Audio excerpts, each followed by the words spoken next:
manusia salah memilih, diturunkan hidayah Allah supaya memilih itu benar. Saking sayangnya Allah. Yang terakhir, yang keempat, ini yang ditanyakan. As-sa'idul huwa musyaqqiyun, bahagia atau sengsara, miskin atau kaya, itu pilihan. Silakan berusaha, ikhtiar. Ya, ikhtiar. Kalau dengan berikhtiar, misalnya maaf, ya, dia tidak mampu menangkap kesejahteraan kita, maka itulah ketetapan Allah yang ditetapkan berdasarkan ikhtiar kita.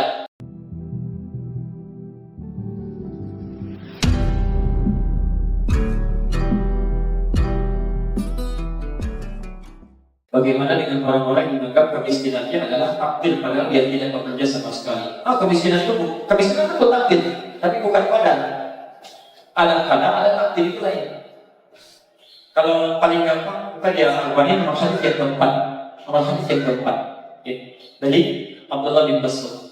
Ada 4 hal yang ditetapkan kepada kita saat kita mulai sebelum dilahirkan. Inna ahadakum, kita sekaligus akhiri. Inna ahadakum yajma'u fi batni ummihi, setiap kalian akan dihimpun di perut ibunya sebelum dilahirkan. Al-Baqarah yawma nutfah, 40 hari pertama berbentuk nutfah, pertemuan antara spermatozoa dan ovum.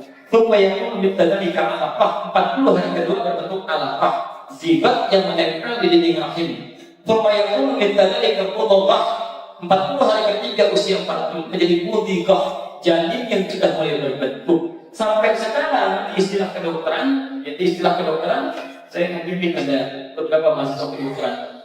Itu diktat mereka awal-awalnya itu ada diktat tentang tumbang, fase pertumbuhan dan perkembangan. Subhanallah, istilah mudghah itu istilah hadis, itu dipakai di istilah kedokteran. Disebutnya mudghah.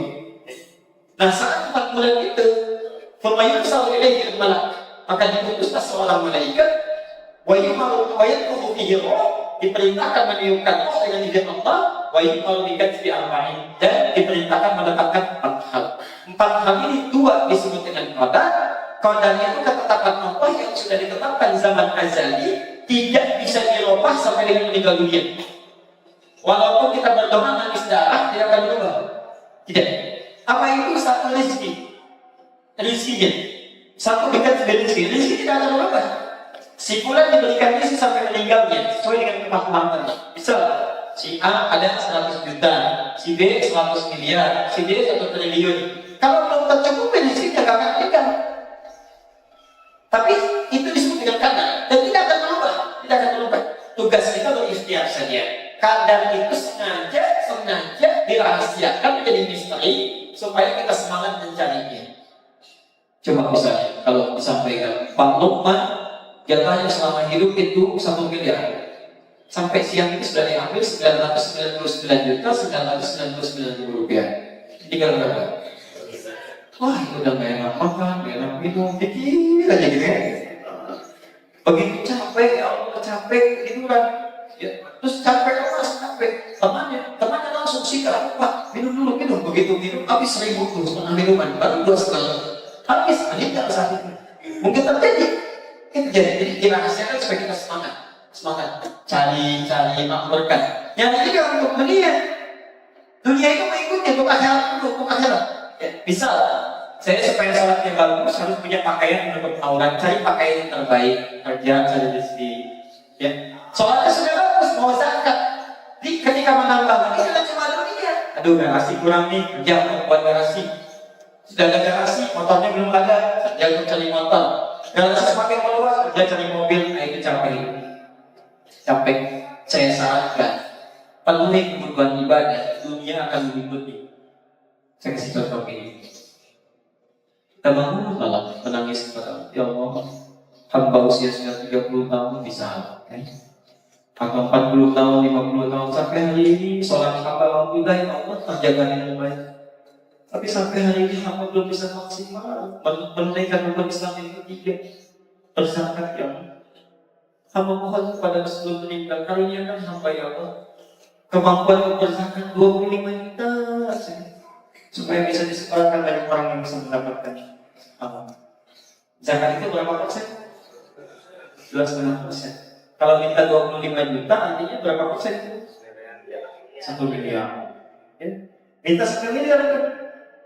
Dikasih oleh Allah 1 miliar. dipakai zakat 25 juta, 975 juta ya itu bikin garasi, yang rumah, sekolah, alhamdulillah. Dunia mau ikuti. Tapi kalau cuma bikin garasi capek itu, belum dibikin zakat nggak keluar. Terus cicilan belum mampu, susah, hidupnya susah. Gak percaya silahkan coba. Wa may yattaqillah yaj'al lahu makhraja wa yarzuqhu min haitsu la yahtasib. Quran surah 65 ayat 2 sampai 3. Anda tingkatkan takwa kepada Allah. Masya Allah, kesulitan diurai, rezeki mengalir tanpa henti, gak bisa dibatasi.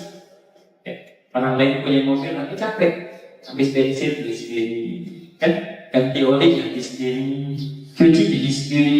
Ada orang yang masya Allah begitu mau ada aktivitas mobil datang, atau kadang-kadang tinggal nunjuk begini, mobil berhenti. Ada ini warna kuning, biasa warna hijau, angkat juga apa ini bayar di mana lain. Itu luar biasa, masya Allah. Yang kedua ajal, wa ajalihi ajal, batas meninggalnya. Gak tahu kapan meninggal, tidak tahu. Dirahasiakan supaya kita semangat. Karena itu kata para ulama, kalau Anda terpikir berbuat maksiat, bayangkanlah saat itu akan meninggal, tapi baik pasti. Misal ibu sedang pengajian, masya Allah sedang 40 tahun konsisten pengajian, ya. Tiba-tiba ada yang ngajak gosip misalnya, maka bayangkan saat gosip itu meninggal. Bayangkan, baru mau gosip, baru 4 detik meninggal, ditulis oleh malaikat. Ibu yang rajin taklim selama 40 tahun ini meninggal dalam keadaan gosip selama 4 detik. Wah, ruginya luar biasa. Ya, termasuk bapak yang masih aktif bekerja, saat tanda tangan proyek yang tidak jelas, fee yang tidak wajar, hati-hati. Bayangkan saat ngasih fee itu kita meninggal. Hati-hati. Sholat yang waktu anak dididik meninggal dalam keadaan nyokok orang lain, meninggal dalam keadaan tanda tangan proyek yang tidak jelas. Ketika Anda beralih, insya Allah kebaikan. Dan hati-hati kata Nabi, amal ummati ma baina sittina wa sab'in. Umur umatku rata-rata antara 60 sampai 70 tahun. Rata-rata. Wa qalilun ma yazidu 'ala dzalik, sedikit yang melampaui itu. Ya. Jadi kalau sebelum itu kan ada yang meninggal dunia. Setelah itu pun ada, tapi rata-rata 60 sampai 70. Kalau hari ini yang sudah 50 tahun berarti jatahnya berapa? 13 tahun lagi. Kalau hari ini sudah 62 tahun 11 bulan berarti hanya tinggal. Tidak usah ada makanan, segera dimakan saja, ya. Ada masalah. Yang dua terakhir disebut dengan takdir, bukan kata takdir. Takdir itu ketetapan Allah berdasarkan ikhtiar kita, ikhtiar makhluk. Pilih, Allah yang katakan. Anda mau ke Bandung lewat puncak atau lewat Cipularang? Begitu lewat puncak, ketetapan Allah tiba. Lewat Cipularang, ketetapan Allah tiba. Dikasih pilihan. Yang termasuk pemilih ini adalah satu, wa amaluhu, amal perbuatan kita. Silakan pilih. Sekarang hari Ahad, ada yang mau olahraga, silakan. Mau wisata, silakan. Bapak Ibu memilih untuk taklim, Allah pahala datang. Turun ayat, la yukallifullahu nafsan illa wus'aha. Setiap orang diberikan beban, tapi tidak akan melampaui beban kehidupannya. Mampu menunaikan. Tidak akan diberikan tugas kecuali sesuai dengan kadar kemampuannya. Laha maka sahabat silahkan pilih. Anda berkumandang mau olahraga, silahkan berpilihan. Ya, mau ke masjid sholat, silahkan laha dapat pahala. Meninggalkan sholat, walaiya maka sahabat itu pilihan. Kadang-kadang manusia salah memilih, diturunkan hidayah Allah supaya memilih itu benar. Saking saya apa? Yang terakhir yang keempat ini yang ditanyakan. As-sa'idul huwa syaqiyyu, bahagia atau sengsara, miskin atau kaya, itu pilihan. Silakan berusaha, ikhtiar. Ya, ikhtiar. Kalau dalam berikhtiar, misalnya maaf, ya, dia tidak mampu menangkap kesejahteraan kita, maka itulah ketetapan Allah yang ditetapkan dengan dasar ikhtiar kita. Kamu jangan terlalu kaya nanti sombong. Cukup sampai situ saja. Begitu kaya dibuat dagangan, dibuat miskin lagi, bangkrut lagi. Memang kita di situ amalan kebaikannya. Kalau dibuat kaya banyak sombongnya. Kali ini masjid rajin, ya, ikhlas. Dikasih motor satu, mau berangkat aja padahal rumahnya di situ, motor kompak dulu sama. Dan Pak, yuk perlu boncengan mungkin, ya, ada amal kebaikan. Enggak lihat, bukan. Begitu berarti mobil, baru mobilnya satu, udah luar biasa. Keluar dari mobil kakinya nggak ngapak sama tanah.